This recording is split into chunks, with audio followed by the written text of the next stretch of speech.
I'm Dr. Terry Paulson. I am co-author with Dr. Tony Alessandra of the newest Nightingale-Conant program, the Optimism Advantage. 10 qualities of the unshakably confident and resilient person.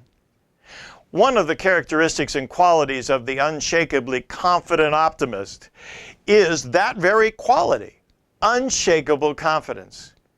In that particular segment, I get to talk about an experience that I had with my first supervisor. I was 17 years old. It was my first big job. Stanford Linear Accelerator. My title was a lab instructor. The actual job, I drove a truck. It was a construction team. We built the mile-long electron microscope at Stanford. My supervisor had a quality about him that was very special. On his wall was the statement, "Every person that works for me knows something better than me. My job is to listen long enough to find it and use it." He had the habit of every single week with all 8 of his people to take a 15-minute walk. The first walk he took with me was my first Friday. He pulled me aside and said, "Terry, I take a walk with my people every week."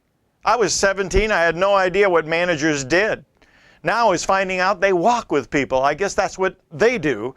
I drive a truck. There's a real job. In driving in that particular walk, one of the things that he said to me is a question that I have put into this program. "Terry, you've been here a week now. What's working for you?" Nobody had ever asked me that question. No parent. I had great parents. No teacher. Had a lot of good teachers. He asked the question, "What's working for you?" I'm glad we were walking. I'm trying to come up with something. And I said, "Well, the guys taught me how to load the truck. And I know I've got to keep that equipment very level and very safe." And he said, "Good, Terry, I'm glad you're learning from the guys. But I want you to know, when I first hired you, I knew there was something special about you. And I expect to learn from you something this summer."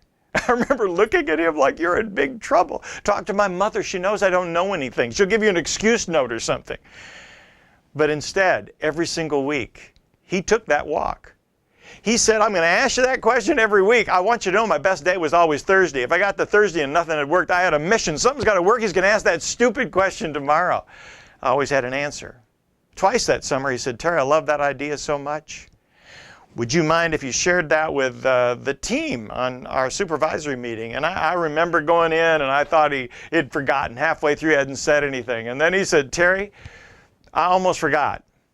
You reminded me of something the other day and I wanted you to have a chance to share it. Would you share it with the guys?" Now, I was intimidated. I was thinking that he might share the idea. I was intimidated. I was only 17. The rest of them were old, 30, 31.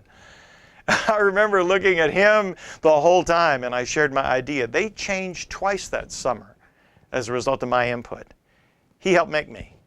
He walked me to the car at the end of the summer and he said to me, "Terry, I want you to know I told you that you would make a difference here this summer, and you did. And I want you to know I probably don't anticipate that you'll need a job, but if you ever did, I'd hire you in a minute." He helped make me. I went into my senior year with that confidence, that rock-solid confidence that made me an optimist, because he believed in me before I believed in myself.